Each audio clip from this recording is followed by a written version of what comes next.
years later, the Spartans are back in the Warner Brothers sequel to the film 300. Eva Green and Jack O'Connell star in 300 Rise of an Empire, opening in theaters this Friday, March 7th. Stay tuned for more action, excitement, and adventure. This is Caitlin DeRocher, and you're watching The Scoop.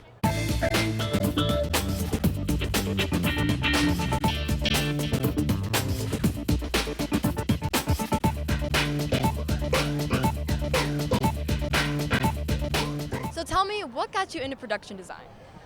Oh, I come from comic books. I used to do drawings and make monsters as a kid and stuff like that. And I came to America about like 19 years ago to do creature effects. And I did movies like Independence Day, Godzilla, and things like that.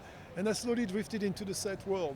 Okay. I think, for me, it's just because one job is not enough. I like to do a bunch of different things. I've directed one of the Underworld. I've done different things like that.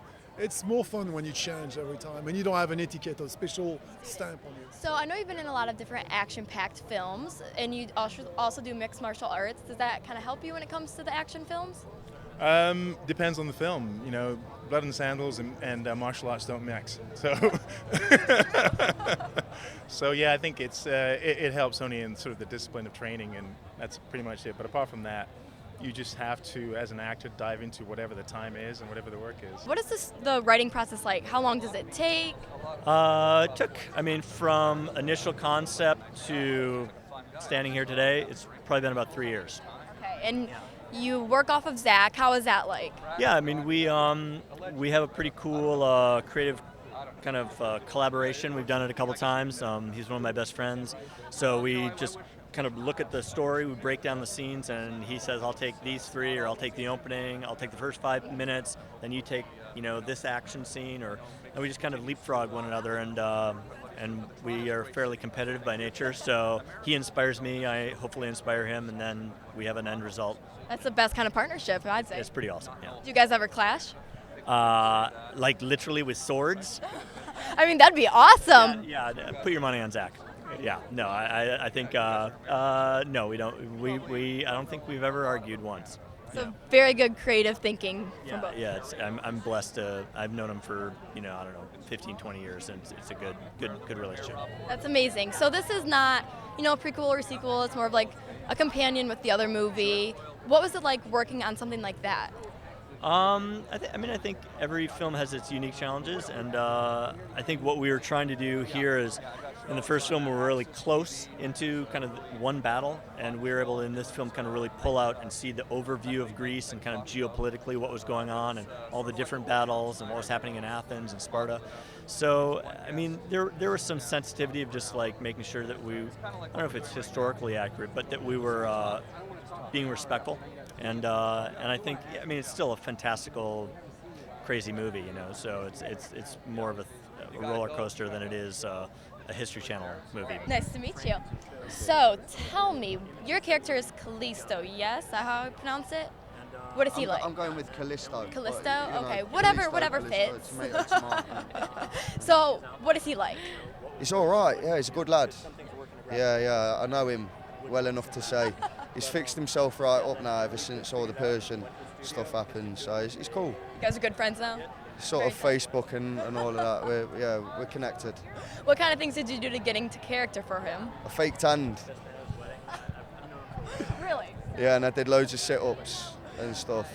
But yeah, other than that, I tried to unearth some knowledge as to what happens in ancient Greece and the who's, the what's, and the whys. But yeah, it served me well when I got on set. But I spent a lot of time in the gym, an awful lot of time in the gym. And that was all quite traumatizing, We're a student-run broadcast station. What advice? No, it's great. We love it. What advice would you give to students? Stay in school. Yeah, actually, it worked out for me. I went to college and all that nonsense. So be nice to mommy.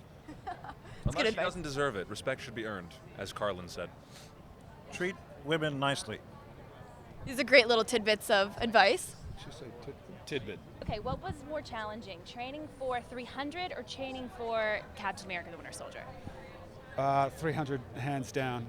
Yeah, it was. I rocked up at best with a sucked-in 1-pack, and so I had a lot of work to turn that into anything resembling a 6-pack. But we had, we're in the hands of the masterful Mark Twight from Jim Jones and Damon Caro, who was the fight coordinator, and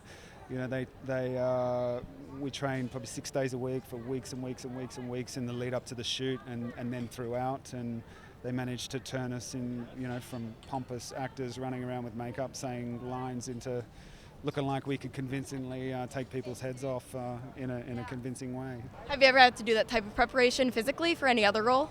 No, not to that degree, but we were in good hands, and they sort of just did all the work for us. We just walk over there, lift that many times, and then swing that thing at that person there and take his head off. So If you watch the movie carefully, and I'm going to look in the camera in this, I actually wrote a line in the movie that is a shout out to USC. Yes, I like that. And it's between the father and son character, and the father says to his son, "Fight on, boy, fight on." Did you do that for your daughter? I did. Yep, I did it for Ella. I love that. That's amazing. So all the USC Trojans will be able to do a little list. I'm going to go home and tell everyone. Oh, yeah. Pay attention to that part. Yeah, no, it's awesome. And that wraps it up for me here at the red carpet, which is actually black, at the premiere for 300 Rise of an Empire. This is Caitlin DeRocher, and you're watching The Scoop.